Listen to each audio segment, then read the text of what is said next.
a job interview, right? Tell us about who you are. When someone says, describe who you are, what's the first thing that comes to mind? It should be that easy question to answer, and yet how many times we could be as ready for work as we possibly can. We still kind of shift in our seat a little bit. Oh, I don't like talking about myself. Oh, geez, I don't know how do you just describe oneself?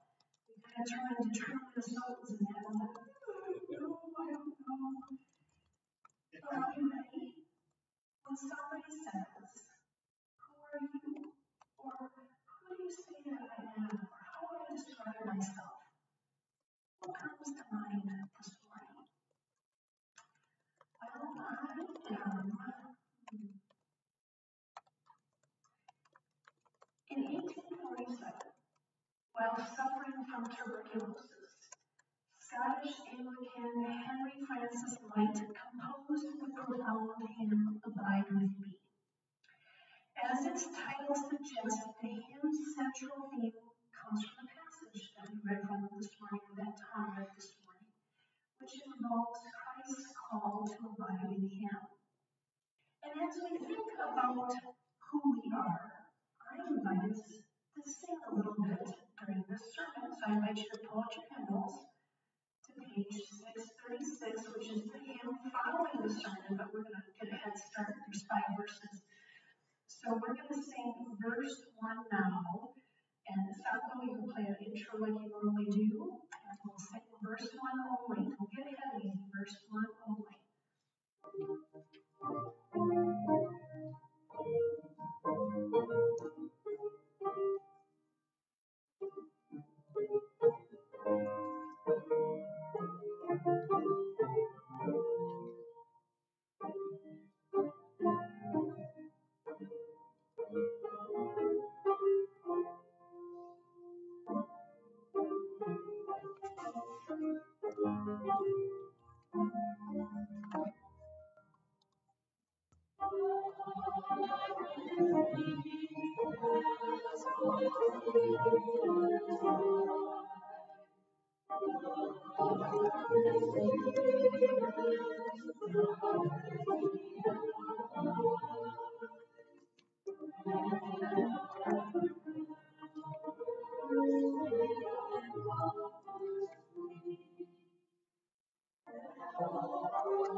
As we think about who we are and whose we are, we are reminded to understand the presence that does not let us go.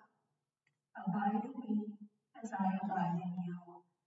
Jesus invites his followers to abide in him 8 times in this passage of Scripture this morning. And then as Jesus does best, he uses metaphor to relate. The metaphor of the vine in the ancient Scriptures convey God's love and deep care for ancient Israel and for us. The deep care ensures a level of faithfulness, connectivity, and unity. The deep care also needs to be pruned and composted for the vine to grow healthy and for the composted nutrients to be soaked up by the roots to sustain the life of the vine. Now, upon first reading of this passage from John, it could appear to be rather exclusionary and even a bit unkind or even uncaring. I am the true vine, and if you don't remain in me, you will be like a branch that is thrown out and dries up. Those branches are gathered up, thrown into a fire, and burned. Well, that's great. And upon first reading, one could imply, well, if I don't believe in Jesus, things don't look so good. And this text, along with another well-known scripture passage from the Gospel of John, chapter 14, verse 6, no one comes to the Father except through me, are used on countless occasions to exclude individuals from knowing that Jesus' true message and tale is about love and abiding each other, regardless of theological and religious stances. As we heard from 1 John, God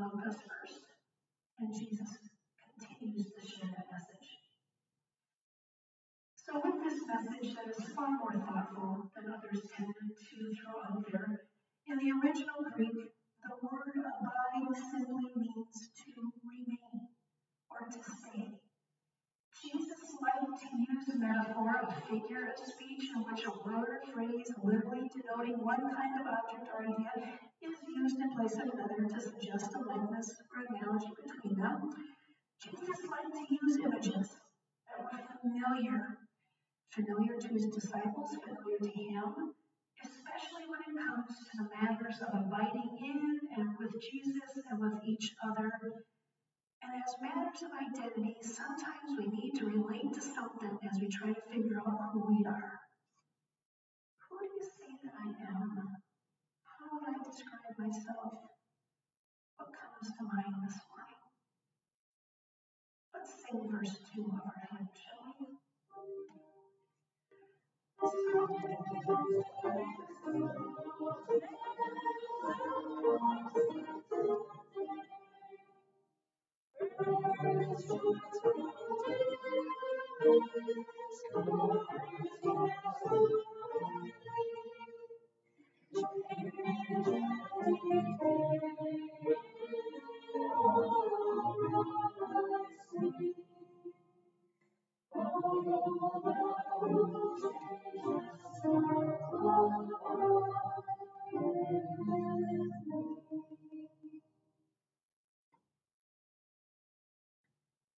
With God as the vine grower, moving through the vineyard, there is decay and branches not bearing fruit. God prunes away these branches so that the fruit may be borne and the branch may grow stronger, and the roots become more sturdy, providing for the plant overall. With God's pruning, the focus is less on what is lost and more on the new life that is emerging. The disciples could understand this imagery and hopefully the metaphor as it relates to identity. Vines were everywhere because, frankly, there were grapes everywhere. Wine was served frequently. And why were vines everywhere? It takes a long time to grow grapes. In fact, the first 2 years after a plant is planted, it is pruned so that it will not bear fruit. This allows the roots to become strong so that they can support the plant. And in the spring, the vines are pruned, removing up to 90% of the growth from the previous year to allow for more fruit to grow in that third year when one is able to harvest the fruit. As Deidre Good writes in her commentary on this text, a vine, for example, is not separate, but rather indistinguishable from its branches. And as the branches in turn may be cut off, their whole identity is nevertheless in the vine. Branches are never independent, but always rooted and grounded in Jesus. One vine with many branches. In some ways, this reminds me of another familiar text. For just as the body is one and has many members, and all the members of the body through many are one body, so it is with Christ. One body with many members. Jesus' identity is a lot, and Jesus' identity is not defined by what he is not.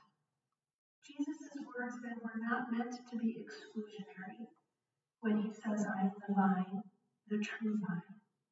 Instead, Jesus shares his imagery with a scared group of individuals trying to make sense of Jesus' pending death. In this 15th chapter of John, we know it as a part of Jesus' farewell discourse. Jesus is getting ready and is saying goodbye to his friends. The statements made are not to elicit fear.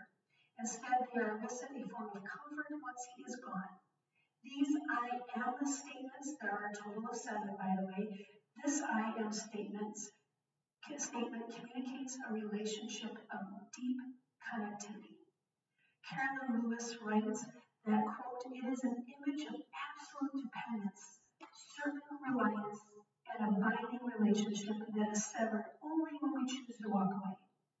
The only judgment here is on us when we decide to respond from abiding in Jesus. Yes, and we know this passage that we are reading from this morning comes before Jesus' crucifixion and resurrection.